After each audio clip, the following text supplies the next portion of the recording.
DYFI Alappuzha ജില്ലാ സമ്മേളനത്തിന് മാവേലിക്കരയിൽ തുടക്കമായി. ശനിയാഴ്ച സമ്മേളനം സമാപിക്കും. മാവേലിക്കര അർബൻ ബാങ്ക് ഓഡിറ്റോറിയത്തിലാണ് സമ്മേളനം നടക്കുന്നത്. സംസ്ഥാന പ്രസിഡന്റ് വി വസീഫ് ഉദ്ഘാടനം ചെയ്തു.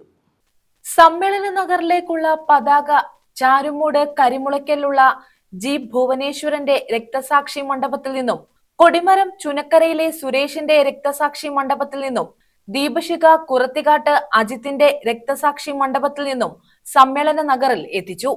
പ്രതിനിധി സമ്മേളനം സംസ്ഥാന പ്രസിഡന്റ് വി വസീഫ് ഉദ്ഘാടനം ചെയ്തു.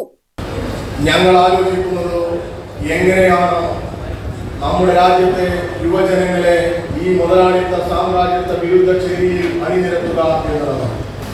അമേരിക്ക, ഇസ്രായേൽ എല്ലാം അകാരണമായി അവരുടെ എണ്ണയുടെയും അവരുടെ സാമ്പത്തിക താല്പര്യത്തിന്റെയും ഒക്കെ അടിസ്ഥാനത്തിൽ ലോകത്ത് അശാന്തി വിതക്കുമ്പോൾ കൊല ചെയ്യപ്പെടുന്നത് സാധാരണക്കാരായ മനുഷ്യരാണ്.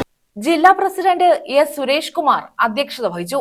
സംസ്ഥാന secretary V K Sanoj MLA, കേന്ദ്ര കമ്മിറ്റി അംഗം ആർ രാഹുൽ, SFI സംസ്ഥാന പ്രസിഡന്റ് എം ശിവപ്രസാദ്, സ്വാഗത സംഘം chairman G Ajayakumar, convener MS Arunkumar MLA, Chintha Jerome, James Samuel, Ramya Ramanan തുടങ്ങിയവർ പങ്കെടുത്തു. 350 പ്രതിനിധികളാണ് സമ്മേളനത്തിൽ പങ്കെടുക്കുന്നത്. സമ്മേളനം ശനിയാഴ്ച സമാപിക്കും. ശനിയാഴ്ച വൈകിട്ട് നടക്കുന്ന പൊതുസമ്മേളനം സജി ചെറിയാൻ MLA ഉദ്ഘാടനം ചെയ്യും. News bureau, Mavelikkara.